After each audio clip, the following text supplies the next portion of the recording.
سبحانه وتعالى وهدايته وعنايته وتوفيقه ثم إلى حضرة النبي المصطفى محمد رسول الله صلى الله عليه وسلم وعلى آله وأصحابه وأزواجه وأهل بيته أجمعين ثم إلى جميع مشايخنا وأساتذتنا ومرشدنا ثم خصوصا لمؤلف هذا الكتاب الفاتحة. أعوذ بالله من الشيطان الرجيم. بسم الله الرحمن الرحيم.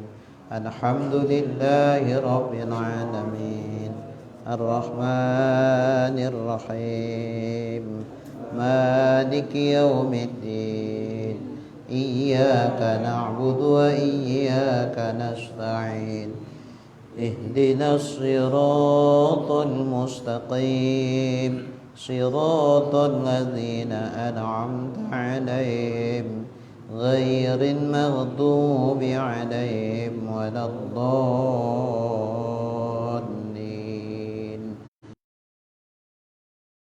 علومه في الدارين Amin. Summa qal Allahumma hidayatan lis-shawab ya rabbal alamin. Dan yang keempat dari sifat yang mustahil bagi Allah yaitu mumasalatuhu lil hawadis. Artinya menyerupai Allah bagi yang baharu. Jadi Allah menyamai atau menyerupai yang baharu itu mustahil, yaitu lawan dari mukhalafatuhu lil hawadis. Itu lawan dari Allah beda dengan yang baru. Yang baru itu maksudnya makhluk. Jadi Allah wajib bersifat beda dengan makhluk. Mustahil Allah itu sama dengan makhluk. Apa misalnya persamaan Allah yang mustahil dengan makhluk? Seperti bahwa adalah berjirim. Seperti Allah itu ada jirimnya. Apa itu berjirim? Artinya mengambil zatnya yang maha tinggi itu kadar daripada faroh. Itu bahasa Arab itu. Kalau salah-salah perang itu maksudnya. Faroh, kadar lapang.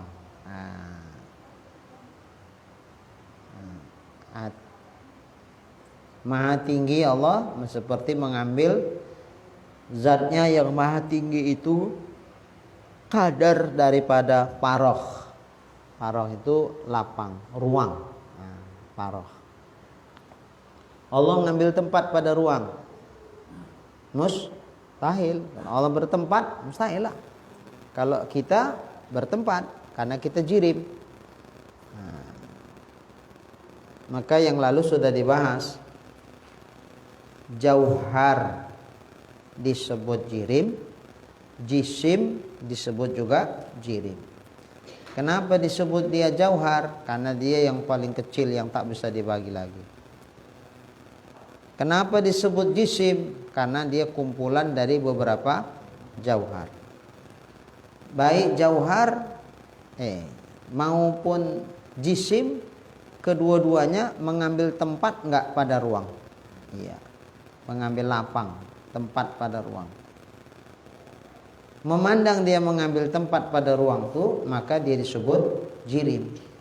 Jadi kalau Allah Ta'ala itu sama dengan mukhalafah, sama dengan baharu, sama dengan makhluk, umpamanya Allah itu jirim, berarti Allah bertempatlah di ruang nih, bertempat ya. Seperti juga jisim mengambil tempat, jauhar mengambil tempat. Karena Allah juga seperti jauhar dan seperti jisim dia jirim, maka dia juga mengambil tempat. Berarti Allah bertempat di ruang nih, di mustahil, tempat pula Tuhan. Atau adalah ia arad yang berdiri ia dengan jirim. Allah Ta'ala sifat arad itu sifat yang ada pada jirim. Nah, kalau Allah itu arad, berarti Allah sifat. Berarti sama lah Allah dengan makhluk. Makhluk itu terdiri dari jirim dan arad. Nah, kalau dia arad, berarti dia sama dengan makhluk. Mustahil.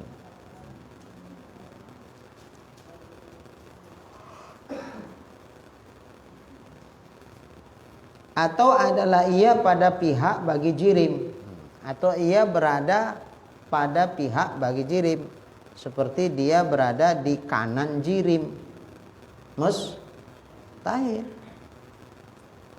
Samalah dia sama jirim kalau itu.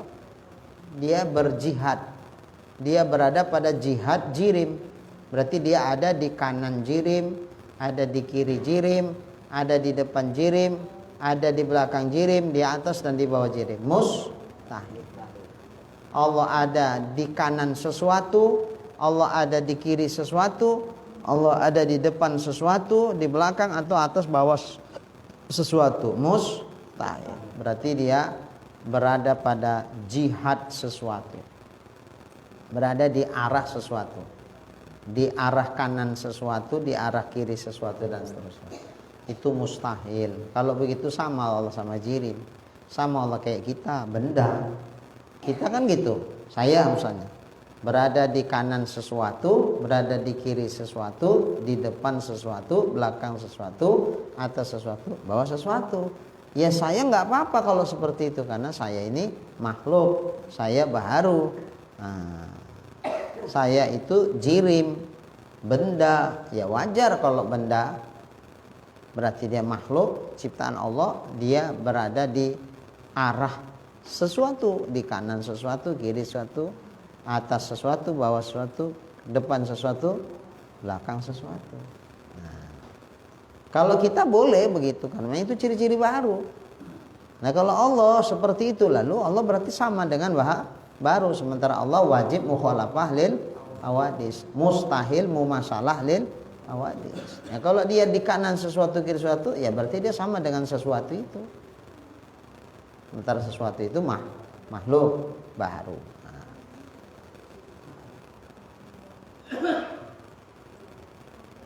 Atau adalah ia berpanca indera.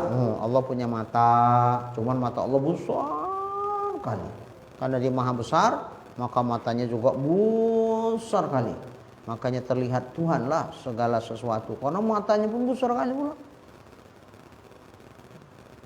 Mustahil. Masa Tuhan ada panca indera kayak kita, punya mata, punya telinga, punya hidung. Terakhir kayak film India, ya kan? Tuhannya ada telinganya, besar-besar pula telinganya. Nah, gitulah pola keyakinan orang. Itu terserah orang itulah kan. Cuma kita jangan, nggak boleh kita punya keyakinan begitu. Nah, Tuhan ada panca indera kayak awak. Atau berhad dengan tempat, atau berhad, berbatas dengan tempat. Allah berbatas dengan tempat. Allah nggak jauh-jauhnya itu dari sini. Kira-kira semeter lah dari saya. Itu Allah terus kira-kira semeter dari saya. Nggak jauh-jauh kan. Ada hadnya, ada batasannya. Mustahil. Tapi kalau makhluk boleh nggak begitu? Boleh. Jaga jarak, sembahyang. Jangan rapat. Sembahyang suruh rapat nih. Baik, jaga jarak, jangan rapat. Semeter. Depan semeter, belakang semeter, kanan semeter, kiri semeter. Wah, semeter lah pokoknya. Jaga jarak. Ya. Si A 1 meter berada di tempat saya berdiri. Si B 1 meter di depan tempat saya berdiri. Si C 1 meter berada di sebelah kiri saya. Si C berada 1 meter di belakang saya. Wah. Boleh gitu kalau makhluk. Nah, kalau makhluk bisa aja begitu. Tapi kalau Allah semeter dari saya nih. Nah, situlah kira-kira Allah. Mustahil. Berarti sama Allah sama kita. Jaga jarak juga Tuhan. Dia disembah jaga jarak pula lagi. Mustahil itu. Atau masa, atau berbatas dengan masa. Kalau tadi berbatas dengan tempat, ini berbatas dengan masa. Misalnya apa? Ya, umur Tuhan, kalau umur makhluk sekitar 80-100, umur Tuhan kira-kira 500 tahun lah. Setelah itu mati dia.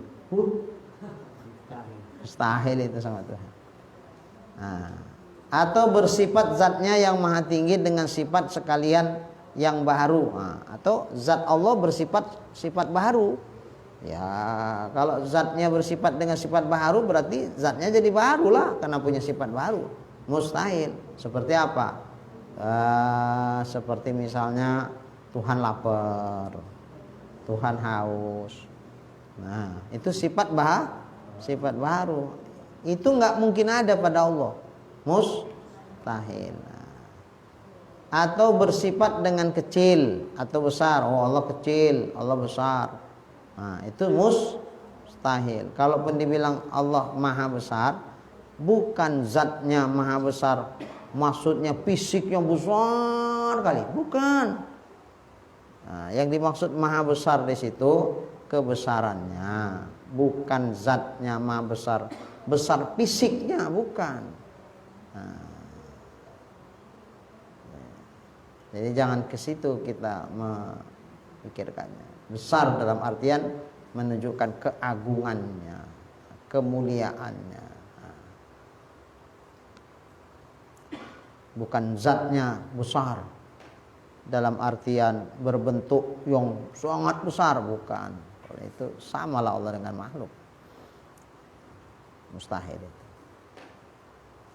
Atau bersifat dengan berkehendak pada segala perbuatannya. Atau bersifat dengan berkehendak pada segala perbuatannya dan segala hukumnya. Ada ghorod, tuh, berkehendak di sini maksudnya ada tujuan, ada kepentingan dalam setiap Allah menciptakan sesuatu atau Allah menetapkan hukum sesuatu, ada kepentingan Tuhan di situ yang membawa manfaat buat Allah. Mustahil. Nah, kalau makhluk bisa ditetapkannya lah hukum begini, dibikinlah undang-undang begini.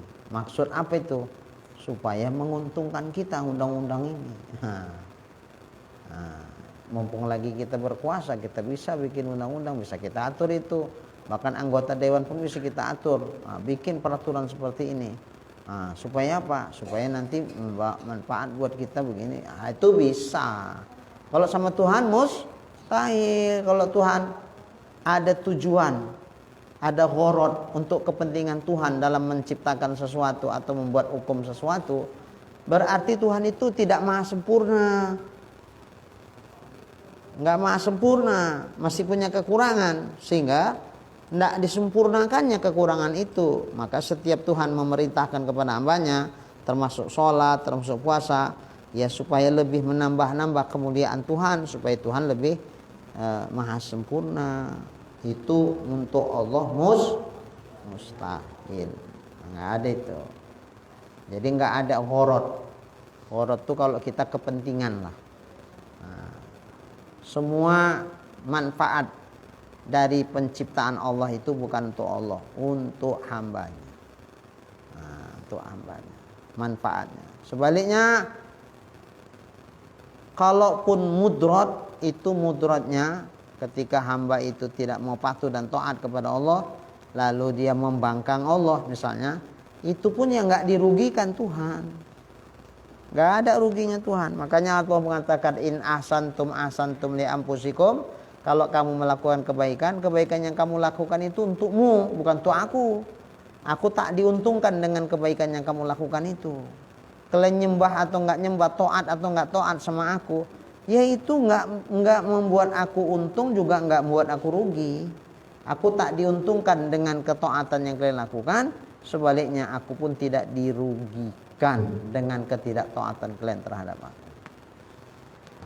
Itu menunjukkan apa? Allah nggak punya kepentingan. Mau taat silakan. Aku nggak diuntungkan kok.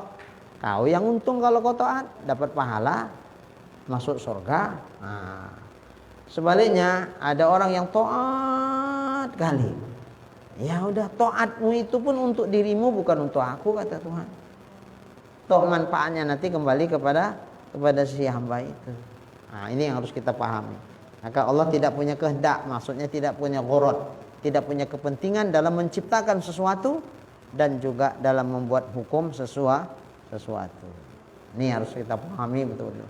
Nah, kalau Allah punya kepentingan, berarti Allah nggak sempurna, macam perusahaan lah, membuat undang-undang perusahaan, peraturan maksudnya. Peraturan bekerja di perusahaan saya begini. Nah, waktu dia membuat peraturan-peraturan itu, kira-kira itu menguntungkan, ada nggak sesuatu yang menguntungkan dia di situ? Ada pasti.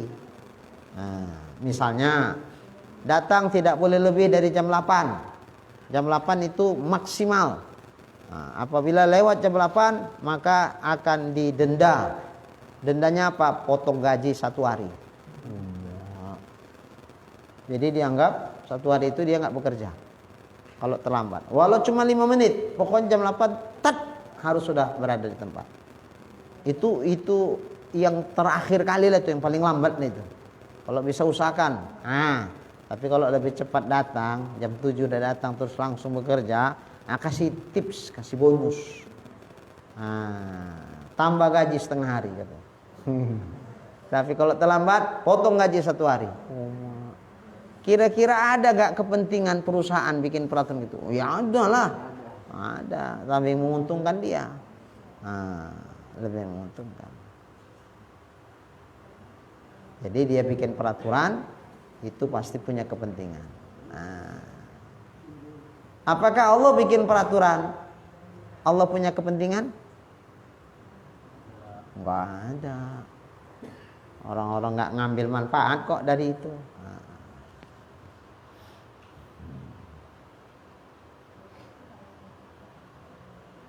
Udah ya, Bu? Maka ibu kalau misalnya ada sesuatu lah yang dibikin Tuhan sama ibu yang nggak cocok rasa ibu, jangan unjuk rasa sama Tuhannya. Unjuk rasa kayak mana Ustadz? Protes, sembayangnya berhenti. Biar tahu dia dulu. Awak udah kayak gini pun mas sudah toat awak masih kayak gini juga dikasih. Sementara kawan-kawanku belum hijrah orang tuh, belum tobat tuh, masih maksiat aja kerjanya. Aku tengok rezekinya lancar aja.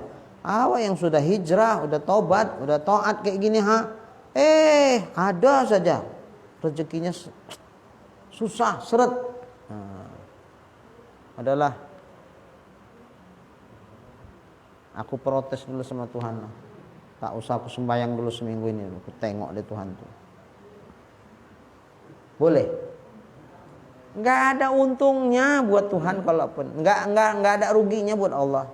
Andai kita seminggu nggak kerja, ya kita yang rugi, nggak dapat gaji seminggu.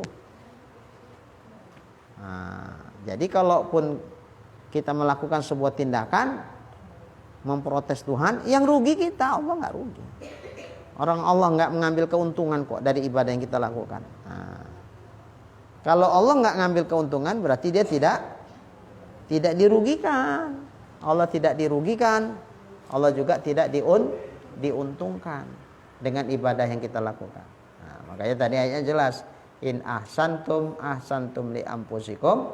Kalau kamu melakukan kebaikan yang kamu lakukan untuk dirimu, bukan untuk aku, kata Tuhan. Aku zat yang maha sempurna.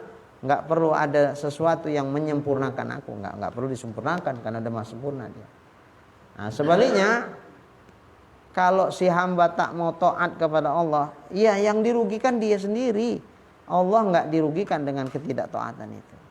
Makanya seandainya dalam hadis qudsi Allah bilang, seandainya seluruh makhluk yang ada di dunia ini, seluruhnya, dari yang besar sampai yang kecil, laki perempuan semualah taat setaat-taatnya kepada Allah. Nah, taat setaat-taatnya kepada Allah Subhanahu wa taala. Nah, pertanyaannya, apa kira-kira menambah sedikit, kita bilang setetes air, apakah menambah setetes kemuliaan bagi Allah? Dengan ketaatan seluruhnya sama taat, tingkat taatnya sama semua. Kayak setingkat taatnya Nabi Muhammad. Semua taat kayak Nabi Muhammad itulah taat semua. Seluruh penduduk bumi ini. Kira-kira menambah kemuliaan bagi Allah kah? walau setetes enggak. Nah, itu menunjukkan Tuhan tidak punya kepentingan. Nah, sebaliknya, andai semuanya nggak ada yang mau taat, durhaka semua penduduk bumi ini, umpama ini, apa kira-kira menjadikan rugi Tuhan karena nggak ada yang mau taat kepadanya? Sedikit pun tidak dirugikan Tuhan. Tapi kalau perusahaan semua mogok kerja selama seminggu, kira-kira rugi nggak perusahaan ini? Rugi. Sebaliknya yang mogok pun ya rugi juga, nggak dapat gaji dia, nggak dapat duit dia selama seminggu itu. Nah, jadi kalau begitu, seandainya manusia seluruhnya taat kepada Allah, yang nggak ada diuntungkan oleh apapun sedikit pun. Sebaliknya, kalau semuanya manusia tidak ada yang mau taat kepada Allah, Allah pun tidak dirugikan. Jadi taat ataupun tidak taat itu kembali kepada manusia itu sendiri. Allah tak diuntungkan, Allah pun tidak dirugikan. Makanya jangan merajuk sama Tuhan. Sama suami bisa merajuk ya, Bu. Sama suami bisa merajuk. Bisa. Ibu-ibu kalau udah merajuk, kira-kira masih dibikinkan, Bu, teh manis tuh, kopi atau susu? Masih, Bu? Masih juga ya? Oh, berarti nggak merajuk lah itu. Oh, bikin Ustadz, tapi caranya nggak kayak biasa. Kalau biasa disiapkan sarapan, ditunggui laki tuh sambil cerita-cerita, sambil kelakar-kelakar gitu, tunggui sampai pergi kerja, diantar sampai depan. Nah, gitu mau pergi dibilangi lagi, Bang jangan lupa jalan pulang ya gitu. Tapi kalau lagi merajuk mau kayak gitu, paling-paling disiapi susu, teh manis, teh putih. Nggak gini-gini juga ya, Bu ya. Susu aja gitu ya. Teh manis. Saya ini luar biasa nih. 3 sekali. Tinggal pilih Pak Haji ya. Mana mau Ustaz lah. Nah, kalau ibu susu aja, siapkan. Tapi karena merajuk, marah, paling diletakkan aja situ. Nah, apa sarapannya? Nasi goreng, letakkan aja. Habis itu pergi pura-pura cuci piring. Kira-kira seolah-olah gini, mau dimakan terserah nggak terserah. Jangan harap aku ngawan-ngawan, enggak, malas. Namanya lagi merajuk. Ya. Jadi Jawar, kalau kayak ginilah istri diapai Jawar? Nggak tahu ya. Nah, orang belum punya istri tak tahu ya. Nah, kalau kayak gitu dibujuk. Jangan dibiarkan aja, pergi tak permisi pula aja. Nah, dibujuk, datangi. Kalau salah awak minta maaf. Udahlah, sampai di sini aja lah merajuknya gitu. Senang deh itu. Iya, Bu. Betul saya bilangin. Iya, senang itu. Ya? Tahulah. Pengalaman kok. Iya. Baik. Nah, Allah tidak punya kehendak, maksudnya tidak punya gharad, tak punya kepentingan pada segala perbuatannya dan pada segala hukumnya. Kalau Tuhan punya kepentingan, lah sama Tuhan kayak makhluk. Karena makhluk memang setiap membuat kebijakan ada kepentingannya. Nah, ada kepentingannya. Artinya menyebut yang empunya karangan pada kitabnya ini bahwasanya mustahil menyerupai Allah Ta'ala bagi segala yang baharu pada 8 perkara. Nah, Allah beda dengan baharu pada 8 perkara ini. Pertama, mustahil pada zat Allah Ta'ala itu berjirim. Nah, mustahil zat Allah Ta'ala itu jirim. Artinya mengambil zat yang maha tinggi itu kadar daripada paroh. daripada lapang. Itu tadi udah disebutkan. Itu satu. Dan makna faroh itu lapang antara dua jirim. Nah, lapang antara dua jirim. Maksudnya gini, jirim sana, jirim sini. Di tengah-tengah ada faroh. Allah mengambil tempat antara jirim sama jirim di tengah-tengah Tuhan. Oh, mustahil. Hati-hati memahami hadis. Katanya kan gini, apabila kamu berduaan maka yang ketiga adalah Allah. Nah, gitu kan. Ada itu di sini ya. Apabila kamu berempat maka yang kelima adalah Allah. Nah, maka oleh karena itu rasakan dalam hatimu akan kehadiran Allah dimanapun kamu berada, supaya dengan itu kamu tidak berani melakukan bentuk-bentuk kemaksiatan, karena di hatimu selalu hadir Allah bersamamu. Nah, jadi dia pun memahaminya ginilah, kalau awak berdua yang ketiga Allah, berarti waktu berdua-duaan yang ketiga Allah, nggak jauh-jauh ini Allah kita sini lah itu. Nah, pokoknya apa yang kita bikin di sini tahulah Tuhan itu, ditengok Tuhan tuh. Kalaupun kita bisik-bisik bercakap nih dengar Tuhan, karena Tuhan nggak jauh-jauh, kita dekat-dekat sini ini. Wah, kalau begitu berarti kita meyakini Allah itu bertempat, mengambil tempat, paroh, ruang, mustahil.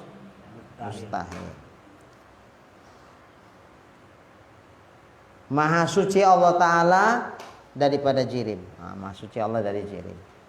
Dan makna jirim itu tiap-tiap yang memenuhi kadar pada lapang, tiap-tiap memenuhi ukuran pada lapang. Seperti batu. Batu mengambil tempat enggak dia pada ruang? Iya. Ini gelas.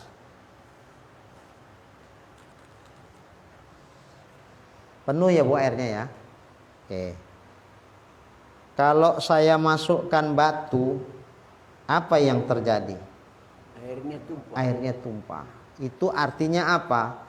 Tadi yang ditempati air di gelas ini, yang gelas ini tadinya ditempati air, itu sudah ditempati batu. Makanya karena lebih berat lagi batu dari air, maka airnya yang tumpah. Semakin besar batu yang masuk, semakin banyak air yang tumpah. Itu menunjukkan bahwa batu mengambil tempat di ruang gelas nih. Nah, buktinya begitu dimasukkan airnya tumpah. Berarti yang tadinya ditempati oleh air, maka sekarang sudah ditempati oleh batu. Seberapa ukuran batu itu mengambil tempat di ruang gelas nih? Seukuran dirinya, nggak lebih nggak kurang. Makanya kalau batunya besar, air yang tumpah jadi besar, berarti ngambil tempatnya besar karena batunya besar. Kalau batunya kecil, yang tumpah ya sedikit karena dia mengambil ruangnya cuman sedikit karena dia bendanya kecil. Nah, udah ya Bu. Nah, apakah Allah seperti batu itu? Tidak. Ngambil tempat dia di ruang tuh. Allah berada dalam gelas ini. Mustahil. Mustahil. Nah, jadi batu itu jirim. Nah, kayu juga jirim, mengambil tempat pada ruang. Dan keduanya tadi 8 kan? Ya. Yang kedua mustahil, bahwa adalah Allah Ta'ala itu arad yang berdiri dengan jirim. Allah Ta'ala itu sifat berada pada jirim, itu mustahil. Nah, Allah bukan sifat, Allah zat yang bersifat. Dan makna arad itu yaitu tiap-tiap sifat yang baru. Setiap sifat baru disebut arad. Apa contoh? Seperti putih, merah, hitam, dan sekalian warnalah. Sekalian warna, biru, abu-abu, merah, dan lain sebagainya. Itu semua sifat baru. Nah, itu disebut arad, sifat baru itu arad. Nah, apakah Allah punya sifat seperti itu?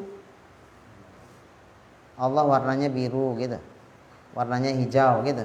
Wah, itu sifat baru, itu arad. Mustahil Allah sama dengan arad. Nah, jadi kalau Allah mustahil sama, berarti pasti Tuhan tak sama dengan dengan baharu itu. Nah.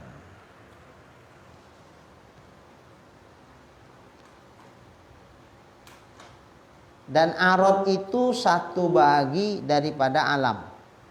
Nah, satu bahagian daripada alam, karena alam itu tersimpan ini tersimpul dia segala jirim dan segala arad. Jadi alam itu cuma dua, kalau enggak jirim, arad. Itulah alam. Nah, kalau enggak jirim, arad. Itu alam. Selain Allah. Selain Allah itu disebut arad. Selain Allah disebut alam ya.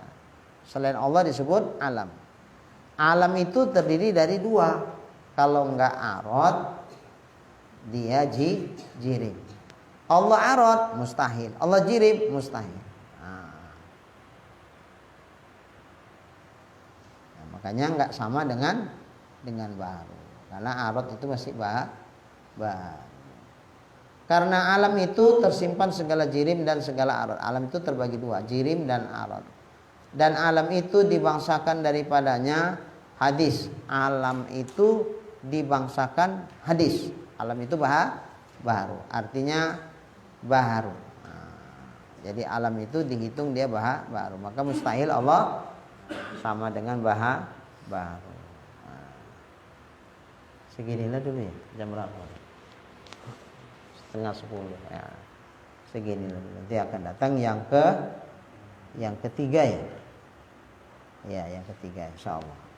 Mudah-mudahan apa yang kita kaji pada malam ini menjadi ilmu yang bermanfaat bagi kita semua. Amin ya rabbal alamin. Bismillahirrahmanirrahim. Alhamdulillahirabbil alamin wassalatu wassalamu ala asrofil anbiya'i wal mursalin wa ala alihi wa sahbihi ajma'in. Allahumma rzuqna imanan kamila wa yaqinan shadiqa wa qalban khashi'a wa ilman nafi'a wa amalan maqbula wa taubatan nasuha wa husnal khatimah. Allahumma rzuqna rizqan wasi'an halalan tayyiban mubarakan jamila wa ilal khairi qarribna wa 'anil syarri ab'idna waqdi hawaijana fid dini wad dunya wal akhirah innaka ala kulli syai'in qadir. Sallallahu ala sayyidina Muhammad wa ala alihi wa sahbihi ajma'in walhamdulillahi rabbil alamin. Taqabbalallahu minna.